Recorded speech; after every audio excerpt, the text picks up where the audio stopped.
Hello everyone. Today in this video we will see the features of another bone. This is the radius bone. So in my hand this is the radius bone, you can see. So if we try to hold it in a anatomical position, we have to know the features of radius bone. So if you see the radius bone, you can see there is a circular end and a broad quadrangular end.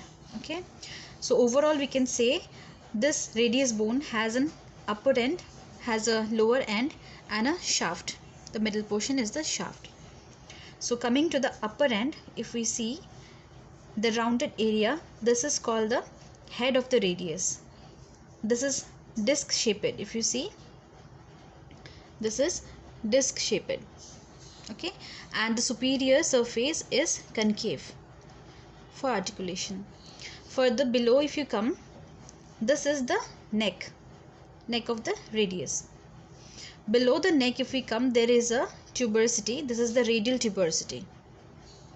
Further below, if we go, this is the shaft. The shaft starts and ends at the lower end.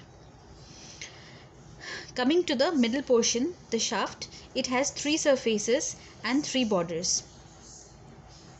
You can see this is one surface, anterior surface.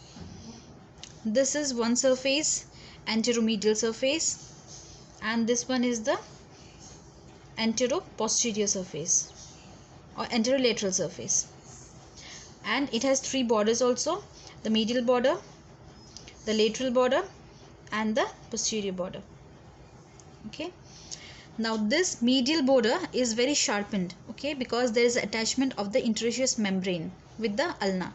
The ulna is placed in parallel with the radius bone and they are attached by the interosseous membrane. So this medial border is very sharpened and there is space for the attachment of the interosseous membrane. Coming to the lower end, you can see the anterior part is very smooth, but the posterior part of the lower end has a tubercle. This is the dorsal tubercle or the Lister's tubercle. Then you can see there are two prominent bony prominences. One is a little bit elongated and another one is shortened. So this is the styloid process. The elongated one is the styloid process. In the medial part, the medial prominent bony part, there is a notch for the attachment of the ulna bone. So overall, if we see in the lower end, the lateral side, there is a elongated process known as the styloid process. The shortened bony prominence has a notch in the medial part for the attachment of the ulna. The anterior part is smooth, plain, quadrangular. The posterior part has a tubercle known as the dorsal tubercle or the Lister's tubercle. And if we see the inferior surface has a triangular notch and a quadrangular notch for the attachment below with the scaphoid and the lunate bone, which are the wrist bones or the carpal bones. Below it gets attached with the wrist bone. So overall we know what are the features of the radius now, so we can determine the sides.